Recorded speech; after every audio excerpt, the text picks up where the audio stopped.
Welcome to my channel. போன வீடியோவில் பார்த்தீங்கன்னா 6.6ல் ஃபஸ்ட்டு பாயிண்ட் பார்த்துருந்தோம். இப்போ செகண்ட் பாயிண்ட் பார்க்க போகிறோம். பாருங்கள், இப்போ வந்து என்ன கொடுத்துருக்காங்கன்னா A cross B U intersection C equal to A cross B intersection A cross சின்னு கேட்டிருக்காங்க.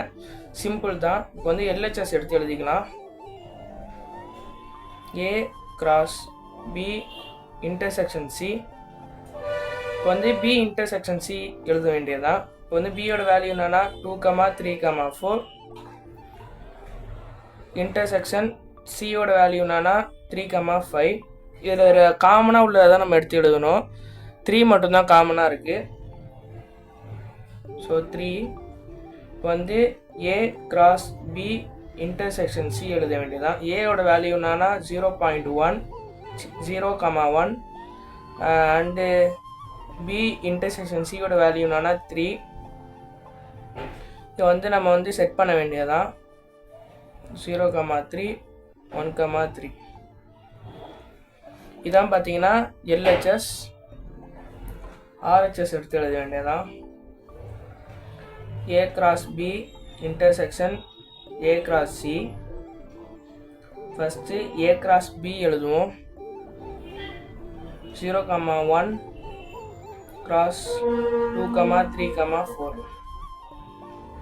எழுதுங்க. 0, 2, 0, 3, 0, 4, 1, 2, 1, 3, 1, 4.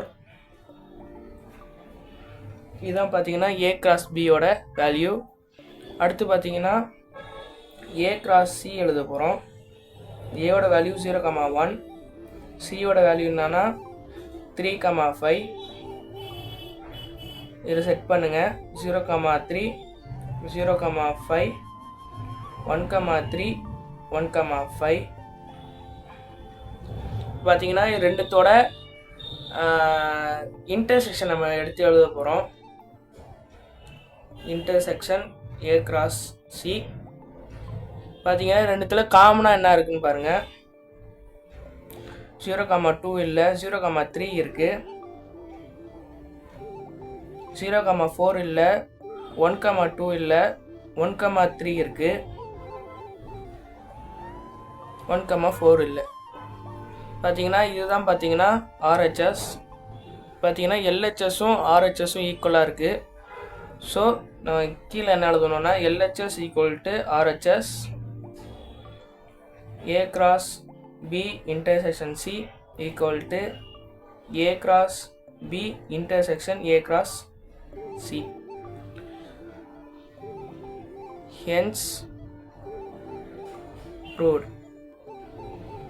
அடுத்த வீடியோவில் நம்ம தேர்ட் பாயிண்ட் பார்க்கலாம். தேங்க்யூ. இந்த சப்ஜெக்ட் இம்பார்ட்டன்ட் கொஷின் வேணும்னா சப்ஸ்கிரைப் பண்ணிடுங்க.